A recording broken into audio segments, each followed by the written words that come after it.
Fly Amritsar initiative ਵੱਲੋਂ ਦੇਸ਼ ਵਿਦੇਸ਼ ਵਿੱਚ ਬੈਠੇ ਸਾਰੇ ਪੰਜਾਬੀਆਂ ਨੂੰ ਜੀ ਆਇਆਂ ਨੂੰ। ਮੈਂ ਸੰਦੀਪ ਸਿੰਘ ਗੁਮਟਾਲਾ ਅੱਜ ਤੁਹਾਨੂੰ ਕੁਝ ਖਾਸ ਜਾਣਕਾਰੀ ਅਸੀਂ ਜਿਹੜੀ ਹੈ ਫਲਾਈ ਅੰਮ੍ਰਿਤਸਰ ਇਨੀਸ਼ੀਏਟਿਵ ਵੱਲੋਂ ਦਿੰਦੇ ਰਹੇ ਹਾਂ। ਤੇ ਹੁਣ ਜਿਹੜਾ ਨਵਾਂ ਦੁਨੀਆ ਭਰ ਵਿੱਚ ਇੱਕ ਜਿਹੜਾ ਨਵਾਂ ਵੇਰੀਐਂਟ ਦੇ ਆਉਣ ਨਾਲ ਫਿਰ ਤੋਂ ਜਿਹੜੀ ਹੈ ਅਸੀਂ ਕਹਾਂਗੇ ਬਹੁਤ ਵੱਡੀ ਹਲਚਲ ਮਚੀ ਹੈ ਕਿ ਕੀ ਇਹ ਵੇਰੀਐਂਟ ਦੇ ਕੀ ਅਸਰ ਹੋਣਗੇ। ਤੇ ਉਸ ਨਾਲ ਆਲਰੇਡੀ ਅਸੀਂ ਦੇਖ ਰਹੇ ਹਾਂ ਬਹੁਤ ਸਾਰੇ ਮੁਲਕਾਂ ਨੇ ਅਫਰੀਕਾ ਤੋਂ ਫਲਾਈਟਸ ਜਿਹੜੀਆਂ ਨੇ ਕੁਝ ਕੰਟਰੀਜ਼ ਤੋਂ ਬੰਦ ਵੀ ਕਰ ਦਿੱਤੀਆਂ ਤੇ ਐਂਟਰੀ ਵੀ ਬੰਦ ਕਰ ਦਿੱਤੀ ਹੈ।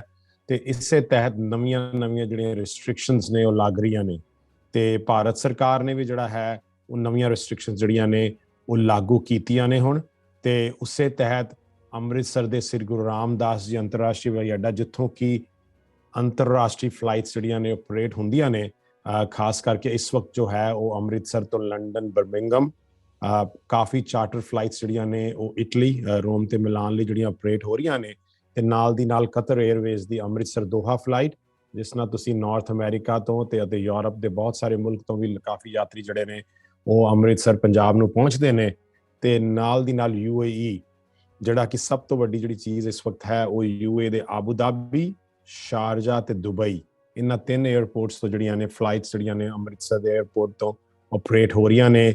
ਤੇ ਹੁਣ ਜਿਹੜੀਆਂ ਨਵੀਆਂ ਗਾਈਡਲਾਈਨਸ ਆਈਆਂ ਨੇ ਉਸ ਨਾਲ ਕੁਝ ਭੰਬਲ ਭੂਸਾ ਕਹਿ ਲਓ ਜਾਂ ਭੁਲੇਖੇ ਕਹਿ ਲਓ ਜਾਂ ਰਿਊਮਰ ਵੀ ਕਹਿ ਲਓ, ਇਹ ਫਲਾਏ ਜਾ ਰਹੇ ਨੇ ਕਿ ਜਿਹੜੀ ਵੀ ਫਲਾਈਟ ਹੁਣ ਇੰਟਰਨੈਸ਼ਨਲ ਅੰਮ੍ਰਿਤਸਰ ਆਏਗੀ ਸਾਰੇ ਯਾਤਰੀਆਂ ਨੂੰ ਜਿਹੜੇ ਹੈ ਭਾਵੇਂ ਕਿਸੇ ਵੀ ਕੰਟਰੀ ਤੋਂ ਆ ਰਹੇ ਹੋਣ ਉਹਨਾਂ ਨੂੰ RT-PCR ਟੈਸਟ ਹੋਏਗਾ। ਉੱਥੇ 6 ਤੋਂ 8 ਘੰਟੇ ਉਹਨਾਂ ਨੂੰ ਉੱਥੇ ਠਹਿਰਨਾ ਪਏਗਾ। ਜਦ ਕਿ ਜੋ ਭਾਰਤ ਸਰਕਾਰ ਵੱਲੋਂ ਗਾਈਡਲਾਈਨਸ ਜਾਰੀ ਕੀਤੀਆਂ ਗਈਆਂ ਨੇ ਉਹ ਗਾਈਡਲਾਈਨਸ ਇਹ ਹਨ ਕਿ ਜਿਹੜੇ ਪੈਸੰਜਰਸ ਐਟ ਰਿਸਕ ਕੰਟਰੀਜ਼ ਜਿਹੜੀਆਂ ਭਾਰਤ ਸਰਕਾਰ ਨੇ ਲਿਸਟ ਬਣਾਈ ਹੈ ਉੱਥੋਂ ਆ ਰਹੇ ਨੇ ਉਹਨਾਂ ਨੂੰ ਜਿਹੜਾ ਹੈ RT-PCR ਟੈਸਟ ਹੋਏਗਾ ਤੇ ਉਹਨਾਂ ਨੂੰ 7 ਦਿਨਾਂ ਲਈ ਕੁਆਰੰਟੀਨ ਹੋਣਾ ਪਏਗਾ। ਜੇ ਉਹਨਾਂ ਦੀ ਰਿਪੋਰਟ ਨੈਗੇਟਿਵ ਵੀ ਆਉਂਦੀ ਹੈ ਘਰੇ, ਜੇਕਰ ਪੋਜ਼ਿਟਿਵ ਆਉਂਦੀ ਹੈ ਫਿਰ ਆਬਵੀਅਸਲੀ ਉਹਨਾਂ ਨੂੰ ਇੰਸਟੀਟਿਊਸ਼ਨ ਦੇ ਜਿਹੜਾ ਵੀ ਹਸਪੀਟਲ ਜਾਣਾ ਪਏਗਾ। ਪਰ ਸਾਰੇ ਮੁਲਕਾਂ ਤੋਂ ਇਹ ਜਿਹੜਾ ਹੈ ਜਿਹੜੇ ਪੈਸੰਜਰ ਆ ਰਹੇ ਨੇ ਜਿਵੇਂ ਕਿ ਕਤਰ ਹੋ ਗਿਆ ਜਾਂ ਜਿਹੜੇ ਉਧਰੋਂ ਆ ਰਹੇ ਨੇ UAE ਤੋਂ, ਸਾਰਿਆਂ ਨੂੰ ਇਸ ਤਰ੍ਹਾਂ ਕੁਆਰੰਟੀਨ ਨਹੀਂ ਹੋਣਾ ਪਏਗਾ। ਆਓ ਤੁਹਾਨੂੰ ਕੁਝ ਜਾਣਕਾਰੀ ਇਸ ਬਾਰੇ ਦੇਣੇ ਆ। ਜੋ ਅਸੀਂ ਇਨਫੋਰਮੇਸ਼ਨ ਸ਼ੇਅਰ ਕਰ ਰਹੇ ਹਾਂ ਉਹ ਜਿਹੜੀ ਲੇਟੈਸਟ ਇਨਫੋਰਮੇਸ਼ਨ ਹੈ ਉਹ 30 ਨਵੰਬਰ ਦੀ ਜਾਰੀ ਕੀਤੀ ਗਈ ਹੈ। ਸੋ ਭਾਰਤ ਸਰਕਾਰ ਨੇ ਇਸ ਵਾਸਤੇ ਜਿਹੜਾ ਹੈ ਉਹ ਇੱਕ ਐਲਗੋਰਿਦਮ ਜਿਸ ਤਰ੍ਹਾਂ ਤੁਸੀਂ ਗਾਈਡਲਾਈਨ ਕਹਿ ਲਓ ਉਹ ਤਿਆਰ ਕੀਤੀਆਂ ਗਈਆਂ ਨੇ।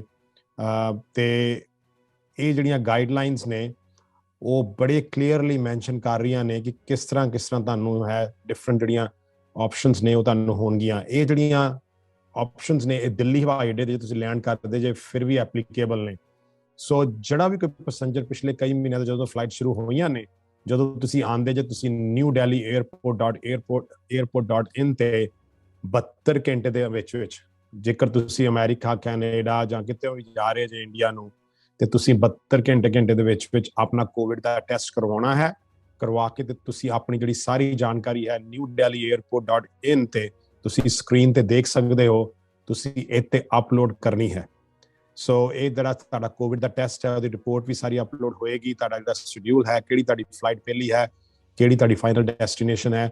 ਜੇਕਰ ਤੁਸੀਂ ਵਾਇਆ ਦਿੱਲੀ ਵੀ ਅੰਮ੍ਰਿਤਸਰ ਨੂੰ ਜਾ ਰਹੇ ਨੇ ਤੇ ਜਿਹੜਾ ਉੱਥੇ ਲਿਖਿਆ ਹੋਇਆ ਉਹਨਾਂ ਨੇ ਕੰਟਰੀ ਆਫ ਡਿਪਾਰਚਰ ਤੇ ਫਸਟ ਜਿਹੜੀ ਐਂਟਰੀ ਕਿੱਥੇ ਹੋਣੀ ਹੈ, ਕਿਸ ਤਰ੍ਹਾਂ ਹੈ, ਉਹ ਤੁਸੀਂ ਹਾਲੇ ਵੀ ਕਰਨਾ ਹੈ। ਉਸ ਤੋਂ ਬਾਅਦ ਜਿਹੜਾ ਹੈ ਇਹ 2 ਹਿੱਸਿਆਂ 'ਚ ਵੰਡਿਆ ਗਿਆ ਵਾ। ਹੁਣ ਕੀ ਹੈ ਕਿ ਜੇਕਰ ਤੁਸੀਂ ਐਟ ਰਿਸਕ ਕੰਟਰੀਜ਼ ਜਿਹੜੇ ਤੇ ਐਟ ਰਿਸਕ ਕੰਟਰੀਜ਼ ਤੋਂ ਆ ਰਹੇ ਨੇ ਪੈਸੰਜਰਸ, ਉਹਨਾਂ ਦਾ ਜਿਹੜਾ ਹੈ RT-PCR ਟੈਸਟ ਹੋਏਗਾ ਅਰਾਈਵਲ ਤੇ। ਸੋ ਇਹ ਕਿਹੜੀਆਂ ਕੰਟਰੀਜ਼ ਨੇ ਜਿਹੜੀਆਂ ਕਿ ਰਿਸਕ ਕੰਟਰੀਜ਼ ਨੇ? ਹਰ ਕੰਟਰੀ ਤੋਂ ਨਹੀਂ ਆਉਣਾ ਜਿਹੜੇ ਤੁਸੀਂ ਆ ਰਹੇ ਜੇ। ਜੇਕਰ ਤੁਸੀਂ ਕੰਟਰੀਜ਼ ਇਨ ਯੂਰਪ ਇਨਕਲੂਡਿੰਗ ਦਾ ਯੂਨਾਈਟਿਡ ਕਿੰਗਡਮ, ਸੋ ਜੇਕਰ ਤੁਸੀਂ UK ਤੋਂ ਆ ਰਹੇ ਜੇ ਅੰਮ੍ਰਿਤਸਰ, UK ਦੇ ਬਰਮਿੰਗਮ ਤੇ ਲੰਡਨ ਤੋਂ ਫਲਾਈਟਸ ਨੇ ਜਿਹੜੀਆਂ ਆਪਰੇਟ ਹੁੰਦੀਆਂ ਨੇ। ਸੋ ਜੇਕਰ ਤੁਸੀਂ ਉੱਥੋਂ ਆ ਰਹੇ ਜੇ ਜਾਂ ਤੁਸੀਂ Europe the country for example ਜਿੱਦਾਂ ਇਟਲੀ ਤੋਂ ਵੀ ਆ ਰਹੇ ਜੇ ਜੋ ਚਾਰਟਰ ਫਲਾਈਟਸ ਚੱਲ ਰਹੀਆਂ ਨੇ ਤੇ ਉਹ ਜਿਹੜੀਆਂ ਨੇ ਐਟ ਰਿਸਕ ਕੰਟਰੀਆਂ South Africa, Brazil, China, New Zealand ਵੀ ਹੁਣ ਜਿਹੜਾ ਇਸ ਵਿੱਚ ਸ਼ਾਮਲ ਹੈ, ਜ਼ਿੰਬਾਬਵੇ, ਸਿੰਗਾਪੁਰ ਵੀ ਤੇ ਹਾਂਗਕਾਂਗ ਤੇ ਇਸਰਾਇਲ। ਸੋ ਇਹ ਜਿਹੜੀਆਂ ਕੰਟਰੀਜ਼ ਨੇ ਜੇਕਰ ਤੁਸੀਂ ਇੱਥੋਂ ਆ ਰਹੇ ਜੇ ਤੇ ਤੁਹਾਡਾ ਏਅਰਪੋਰਟ ਤੇ ਇਸ ਕਰਕੇ ਅੰਮ੍ਰਿਤਸਰ ਏਅਰਪੋਰਟ ਵੱਲੋਂ ਵੀ ਇਹ ਟਵੀਟ ਕਰਕੇ ਆਓ ਤੁਹਾਨੂੰ ਦਿਖਾਈਏ। ਅੰਮ੍ਰਿਤਸਰ ਦਾ ਏਅਰਪੋਰਟ ਹੈਂਡਲ ਹੈ AIASR ਏਅਰਪੋਰਟ ਤੇ ਉਹਨਾਂ ਵੱਲੋਂ ਵੀ ਇਹ ਟਵੀਟ ਕਰਕੇ ਇਹ ਦੱਸਿਆ ਗਿਆ ਹੈ, ਕਿਹਾ ਗਿਆ ਹੈ ਕਿ ਤੁਸੀਂ ਇਨਫ ਟਾਈਮ ਜਿਹੜਾ ਹੈ ਜ਼ਰੂਰ ਦਵੋ। ਜੇਕਰ ਤੁਸੀਂ ਆ ਰਹੇ ਜੇ, ਉਹਨਾਂ ਵੱਲੋਂ ਇਹ ਜਿਹੜਾ ਹੈ ਇਹ ਗਾਈਡਲਾਈਨ ਕੀਤਾ ਗਿਆ ਹੈ ਕਿ ਦਸੰਬਰ ਪਹਿਲਾਂ ਤੋਂ ਜੋ ਗਵਰਨਮੈਂਟ ਆਫ ਇੰਡੀਆ ਨੇ ਗਾਈਡਲਾਈਨਸ ਦਿੱਤੀਆਂ ਨੇ ਉਹ ਜਿਹੜੀਆਂ ਨੇ ਉਹ ਇਫੈਕਟਿਵ ਹੋਣਗੀਆਂ। ਸੋ ਤੁਸੀਂ ਜਿਹੜਾ ਟਾਈਮ ਹੈ ਉਹ 6 ਤੋਂ 8 ਘੰਟਿਆਂ ਦਾ ਜ਼ਰੂਰ ਜਿਹੜਾ ਹੈ ਉਹ ਆਪਣਾ ਜ਼ਰੂਰ ਰੱਖ ਕੇ ਆਓ।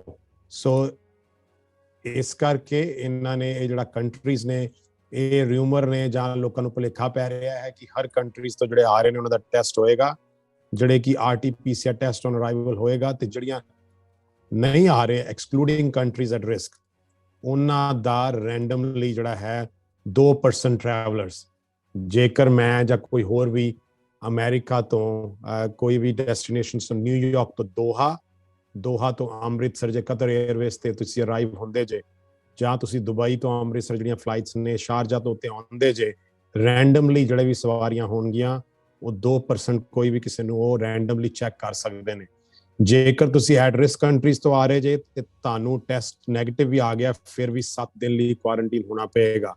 7 ਦਿਨ ਲਈ ਕੁਆਰੰਟੀਨ ਹੋ ਕੇ ਘਰੇ ਤੇ ਫਿਰ 8ਵੇਂ ਦਿਨ ਤੁਸੀਂ ਜਿਹੜਾ ਹੈ ਉਹ ਫਿਰ ਤੋਂ ਟੈਸਟ ਕਰਵਾਓਗੇ ਤੇ ਸੈਲਫ ਹੈਲਥ ਮੋਨੀਟਰਿੰਗ ਤੁਹਾਨੂੰ ਕਰਨੀ ਪਏਗੀ। ਜੇਕਰ ਪੋਜ਼ਿਟਿਵ ਆਂਦਾ ਹੈ ਤੇ ਉਹ ਜਿਹੜੀਆਂ ਗਾਈਡਲਾਈਨਸ ਨੇ ਦੱਸੀਆਂ ਗਈਆਂ ਨੇ ਕਿ ਤੁਹਾਨੂੰ ਉਹ ਫਿਰ ਆਈਸੋਲੇਸ਼ਨ 'ਚ ਰੱਖਣਗੇ, ਐਡਮਿਟ ਕਰਨਗੇ, ਤੇ ਫਿਰ ਉਸ ਤੋਂ ਬਾਅਦ ਜਿਹੜਾ ਵੀ ਫਿਜ਼ੀਸ਼ੀਅਨ ਤੁਹਾਨੂੰ ਟ੍ਰੀਟ ਕਰ ਰਿਹਾ ਹੋਏਗਾ ਤੇ ਜੋ ਵੀ ਹਸਪੀਟਲ ਦੇ ਰੂਲ ਹੋਣਗੇ ਉਸ ਤੇ ਅਕੋਰਡਿੰਗਲੀ ਹੋਏਗਾ। ਸੇਮ ਵੇ ਜੇਕਰ ਤੁਸੀਂ ਟੈਸਟ ਨੈਗੇਟਿਵ ਆਂਦਾ ਹੈ ਤੇ ਸੈਲਫ ਹੈਲਥ ਮੋਨੀਟਰਿੰਗ ਤੁਸੀਂ 14 ਡੇਜ਼ ਲਈ ਕਰਨੀ ਹੈ, ਜੇਕਰ ਤੁਸੀਂ ਹੋਰ ਕੰਟਰੀਜ਼ ਤੋਂ ਆ ਰਹੇ ਜੇ ਦੂਜੀਆਂ ਤੋਂ। ਪਰ ਇਹ ਜਿਹੜਾ ਸਾਰਾ ਗਾਈਡਲਾਈਨਸ ਨੇ ਇਹਨਾਂ ਨੇ ਦਿੱਤੀਆਂ ਨੇ।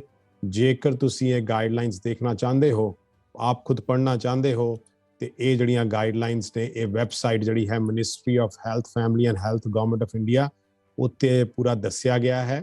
ਇਹ ਤੁਸੀਂ ਸਾਡੇ page Amritsar airport connecting the world, ਅਸੀਂ ਉੱਥੇ ਵੀ ਇਹ ਪੋਸਟ ਨੂੰ ਜਿਹੜਾ ਹੈ ਉੱਥੇ ਗਾਈਡਲਾਈਨਸ ਨੂੰ ਪੋਸਟ ਕੀਤਾ ਹੈ, ਤੇ ਤੁਸੀਂ ਉੱਥੇ ਵੀ ਫਲਾਈ ਅੰਮ੍ਰਿਤਸਰ ਇਨੀਸ਼ੀਏਟਿਵ ਦੇ ਵੀ ਗਰੁੱਪ ਤੇ ਵੀ ਤੁਸੀਂ ਇਹਨਾਂ ਨੂੰ ਜਿਹੜਾ ਹੈ ਉਹ ਤੁਸੀਂ ਪੜ੍ਹ ਸਕਦੇ ਹੋ।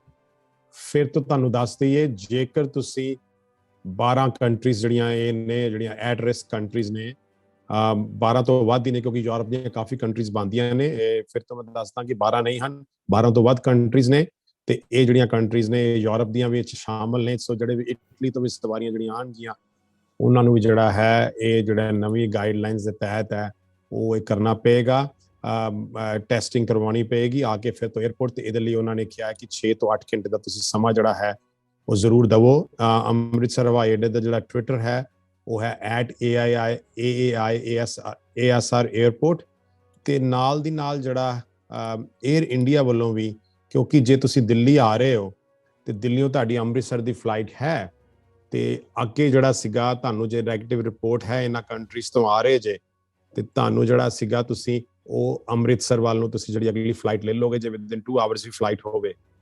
ਪਰ ਹੁਣ ਕਿਉਂਕਿ ਜੇਕਰ ਤੁਹਾਨੂੰ ਰੈਂਡਮਲੀ ਵੀ ਪਿਕ ਕਰ ਲੈਂਦੇ ਨੇ ਤੇ ਤੁਸੀਂ ਫਿਰ ਉੱਥੇ ਤੁਹਾਡੀ ਫਲਾਈਟ ਲੇਟ ਹੋ ਜਾਏਗੀ। ਸੋ ਇਸ ਕਰਕੇ 에ਅਰ ਇੰਡੀਆ ਨੇ ਵੀ ਹੁਣ ਕਿਹਾ ਵਾ ਕਿ ਤੁਸੀਂ ਜਿਹੜਾ ਹੈ passengers may not be able to connect. So ਇਹ ਟਵੀਟ ਜਿਹੜੀ ਹੈ 에ਅਰ ਇੰਡੀਆ ਵੱਲੋਂ ਕੀਤੀ ਗਈ ਹੈ 3 ਨਵੰਬਰ ਨੂੰ। ਸੋ ਤੁਸੀਂ 에ਅਰ ਇੰਡੀਆ ਨੂੰ ਕਾਲ ਕਰਕੇ ਤੇ ਆਪਣੀ ਜਿਹੜੀ ਫਲਾਈਟ ਹੈ, ਜੇਕਰ ਜ਼ਿਆਦਾ ਟਾਈਮ ਉਹਨਾਂ ਦਾ ਜਿਹੜਾ ਨੈਕਸਟ ਫਲਾਈਟ ਅਵੇਲੇਬਲ ਹੈ ਉਹ ਚੇਂਜ ਕਰਵਾ ਸਕਦੇ ਹੋ, ਪਰ ਇਸ ਲਈ ਤੁਹਾਨੂੰ ਸਾਰੀ ਜਿਹੜੀ ਤਿਆਰੀ ਹੈ ਉਹ ਕਰਨੀ ਪਏਗੀ। ਸੋ ਇਹ ਜਿਹੜੀਆਂ ਗਾਈਡਲਾਈਨਸ ਨੇ ਇਹ ਤੁਸੀਂ ministry of family health and welfare ਸਾਡੇ ਪੇਜ ਤੇ ਅਸੀਂ ਲਿੰਕ ਵੀ ਦਿੱਤਾ ਹੈ, ਇਹ ਲਿੰਕ ਹੈ ਅਸੀਂ ਪੋਸਟ ਤੇ ਤੁਸੀਂ ਇਹ ਜਿਹੜੀਆਂ ਗਾਈਡਲਾਈਨਸ ਨੇ ਪੂਰੀਆਂ ਜਿਹੜੀਆਂ ਗਾਈਡਲਾਈਨਸ ਨੇ ਚੰਗੀ ਤਰ੍ਹਾਂ ਡੀਟੇਲ ਨਾਲ ਉਹ ਤੁਸੀਂ ਇੱਥੇ ਪੜ੍ਹ ਸਕਦੇ ਹੋ। ਪਰ ਫਿਰ ਜੇ ਤੁਸੀਂ ਪਲਾਨ ਕਰ ਰਹੇ ਹੋ ਟਰੈਵਲ ਇੰਡੀਆ ਨੂੰ ਤੇ ਜੇਕਰ ਤੁਸੀਂ ਇਹ ਪਲਾਨ ਕਰ ਰਹੇ ਹੋ ਟਰੈਵਲ ਇੰਡੀਆ ਨੂੰ ਤੇ ਜ਼ਰੂਰ ਇਹਨਾਂ ਚੀਜ਼ਾਂ ਨੂੰ ਪੜ੍ਹੋ। ਤੁਸੀਂ ਹਾਲੇ ਵੀ ਨੈਗੇਟਿਵ ਕੋਵਿਡ ਰਿਪੋਰਟ ਜਿਹੜੀ ਹੈ ਉਹ ਅਪਲੋਡ ਕਰਨੀ ਹੈ ਵਿਦਿਨ 72 ਆਵਰਸ, ਤੇ ਨਾਲ ਅੰਡਰਟੇਕਿੰਗ ਦੇ ਕੇ ਤੇ ਆਪਣਾ ਪਹਿਲਾਂ ਰਿਪੋਰਟ ਡਿਊਰਿੰਗ ਟਰੈਵਲ। ਸੋ ਜੋ ਚੀਜ਼ਾਂ ਨੇ ਇੱਥੇ ਉਹ ਔਨ ਅਰਾਈਵਲ ਸਾਰਾ ਉਹਨਾਂ ਨੇ ਡੀਟੇਲ ਵਿੱਚ ਵੀ ਦਿੱਤਾ ਹੈ। ਜਿਹੜਾ ਤੁਹਾਡਾ ਕਾਸਟ ਆਫ ਟੈਸਟਿੰਗ ਹੈ ਉਹ ਵੀ ਜਿਹੜੀ ਹੈ ਉਹ ਵੀ ਜਿਹੜੇ ਟਰੈਵਲਰ ਨੇ ਉਹਨਾਂ ਨੂੰ ਦੇਣੀ ਪਏਗੀ। ਸੋ ਜੇਕਰ ਤੁਸੀਂ ਟਰੈਵਲ ਕਰ ਰਹੇ ਜੇ ਤੁਹਾਨੂੰ ਉਹਦੀ ਕਾਸਟ ਵੀ ਦੇਣੀ ਪਏਗੀ।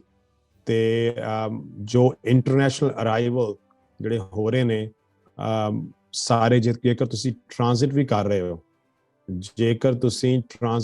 ਰਹੇ ਹੋ, ਫਿਰ ਵੀ ਜਿਹੜਾ ਹੈ ਤੁਹਾਡਾ ਜਿਹੜਾ ਟੈਸਟਿੰਗ ਹੈ ਉਹ ਫਿਰ ਉੱਥੇ ਹੋਏਗੀ 에ਅਰਪੋਰਟ ਤੇ। ਸੋ ਤੁਸੀਂ ਜੇਕਰ डायरैक्ट फ्लाइट्स ते आ रहे हो अमेरिका तो ते जरूर उस बारे ध्यान रखियो।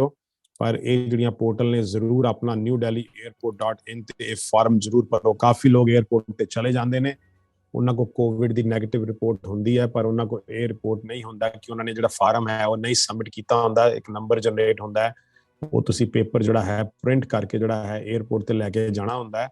ਸੋ ਕਾਫੀ ਲੋਕਾਂ ਕੋ ਜਿਹੜਾ ਹੈ ਉਹ ਪੇਪਰ ਨਹੀਂ ਹੁੰਦਾ, ਪਰ ਤੁਸੀਂ ਜ਼ਰੂਰ ਇਹ ਗਾਈਡਲਾਈਨਸ ਜਿਹੜੀਆਂ ਨੇ ਇਹ ਪੜ੍ਹ ਸਕਦੇ ਹੋ। ਸਾਡਾ ਜਿਹੜਾ ਪੇਜ ਹੈ fly Amritsar initiative group page ਹੈ Amritsar airport connecting the world, Twitter ਤੇ @flyamritsar ਤੇ YouTube channel fly Amritsar initiative. ਜ਼ਰੂਰ ਇਹਨਾਂ ਨੂੰ ਸਬਸਕ੍ਰਾਈਬ ਕਰੋ। ਜੋਕਰ ਕੋਸ਼ਿਸ਼ ਕਰਦੇ ਰਵਾਂਗੇ ਕਿ ਹੋਰ ਜਿਹੜੀਆਂ ਵੀਡੀਓਜ਼ ਨੇ ਜਾਂ ਕੁਝ ਵੀ ਜਿਹੜੀ ਜਾਣਕਾਰੀ ਹੈ ਅਸੀਂ ਪੋਸਟ ਕਰਦੇ ਰਹਿੰਦੇ ਹਾਂ, ਤੇ ਕੋਈ ਵੀ ਹੋਰ ਜਾਣਕਾਰੀ ਲਈ ਤੁਸੀਂ ਸਾਨੂੰ ਜ਼ਰੂਰ ਮੈਸੇਜ ਕਰ ਸਕਦੇ ਹੋ ਇੱਥੇ ਵੀਡੀਓ ਤੇ ਕਮੈਂਟ ਕਰਕੇ ਵੀ। ਤੇ ਜੇਕਰ ਤੁਸੀਂ ਕੋਈ ਹੋਰ ਜਾਣਕਾਰੀ ਚਾਹੁੰਦੇ ਹੋ ਜ਼ਰੂਰ ਸਾਨੂੰ ਦੱਸਿਓ, ਤਾਂ ਜੋ ਅਸੀਂ ਜਿਹੜੀ ਹੋਰ ਇਨਫੋਰਮੇਸ਼ਨ ਹੈ ਉਹ ਜ਼ਰੂਰ ਸ਼ੇਅਰ ਕਰ ਸਕੀਏ।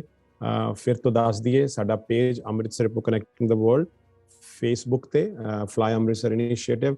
ਤੇ ਇਹ ਜਿਹੜਾ ਸਾਡਾ ਪੇਜ ਹੈ ਇਹ ਜਸਟ ਇੱਕ ਵਲੰਟਰੀ ਅਸੀਂ ਇਹ ਕਰ ਰਹੇ ਹਾਂ। ਮੈਂ ਕੋਈ 에ਅਰਪੋਰਟ ਦਾ 에ਅਰਲਾਈਨ ਦਾ ਜਾਂ ਸਾਡੀ ਕੋਈ ਟਰੈਵਲ ਏਜੰਸੀ ਨਹੀਂ, ਤੇ ਜਿੰਨੇ ਵੀ ਸਾਡੇ ਹੋਰ ਵਲੰਟੀਅਰ ਨੇ ਗੁਰੂ ਕੀ ਨਗਰੀ ਸ੍ਰੀ ਅੰਮ੍ਰਿਤਸਰ ਸਾਹਿਬ ਪੰਜਾਬ ਨਾਲ ਸਾਡਾ ਸਾਰੇ ਦਾ ਮੋਹ ਹੈ। ਅਸੀਂ ਚਾਹੁੰਦੇ ਹਾਂ ਕਿ ਪੰਜਾਬੀ ਸਿੱਧਾ ਪੰਜਾਬ ਵੱਲ ਨੂੰ ਸ੍ਰੀ ਅੰਮ੍ਰਿਤਸਰ ਸਾਹਿਬ ਦਾ ਜਿਹੜਾ ਅੰਤਰਰਾਸ਼ਟਰੀ ਹਵਾਈ ਅੱਡਾ ਹੈ ਉੱਥੇ ਪਹੁੰਚਣ, ਤੇ ਇਸੇ ਲਈ ਅਸੀਂ ਜਿਹੜਾ ਹੈ ਇਹ ਐਜ਼ ਅ ਵਲੰਟੀਅਰ ਸੇਵਾ ਜਿਹੜੀ ਹੈ ਅਸੀਂ ਕਰ ਰਹੇ ਹਾਂ। ਤੇ ਜ਼ਰੂਰ ਸਾਨੂੰ ਉਮੀਦ ਹੈ ਕਿ ਜੇਕਰ ਜਿੰਨੇ ਵੱਧ ਤੋਂ ਵੱਧ ਅਸੀਂ ਇਕੱਠੇ ਹੋਈਏ ਤੇ ਤਾਂ ਜੋ ਅਸੀਂ ਹੋਰ ਵੀ ਜਿਹੜਾ ਹੈ ਅੰਮ੍ਰਿਤਸਰ ਤੋਂ ਫਲਾਈਟਸ ਜਿਹੜੀਆਂ ਨੇ ਜਦੋਂ ਕੋਵਿਡ ਖਤਮ ਵੀ ਹੁੰਦਾ ਹੈ ਤੇ ਅਸੀਂ ਜਿਹੜੀਆਂ ਫਲਾਈਟਸ ਲਈ 에ਅਰਲਾਈਨਸ ਤੱਕ ਪਹੁੰਚ ਕਰ ਸਕੀਏ। ਜ਼ਰੂਰ ਇਸ ਵੀਡੀਓ ਨੂੰ ਚੰਗਾ ਲੱਗੇ ਤਾਂ ਜ਼ਰੂਰ ਸ਼ੇਅਰ ਕਰਿਓ, ਕਿਉਂਕਿ ਇਨਫੋਰਮੇਸ਼ਨ ਜਿਹੜੀ ਹੈ 30 ਨਵੰਬਰ ਦੀ ਲਾਸਟ ਜਿਹੜੀ ਇਨਫੋਰਮੇਸ਼ਨ ਆਈ ਸੀ, ਤੇ ਇਸ ਤੋਂ ਬਾਅਦ ਜਿਹੜੀ ਹੈ ਇਨਫੋਰਮੇਸ਼ਨ ਜੋ ਵੀ ਹੋਏਗੀ ਅਸੀਂ ਜ਼ਰੂਰ ਸ਼ੇਅਰ ਕਰਾਂਗੇ। ਸਿਚੁਏਸ਼ਨ ਜਿਹੜੀ ਹੈ ਬਹੁਤ ਹੀ ਰੈਪਿਡਲੀ ਚੇਂਜ ਹੁੰਦੀ ਹੈ, ਪਰ ਜ਼ਰੂਰ ਤੁਹਾਡਾ ਇਸ ਦਾ ਵੀਡੀਓ ਤੇ ਚੰਗੀ ਲੱਗੇ ਤਾਂ ਜ਼ਰੂਰ ਸ਼ੇਅਰ ਕਰਨਾ। ਬਹੁਤ ਬਹੁਤ ਧੰਨਵਾਦ।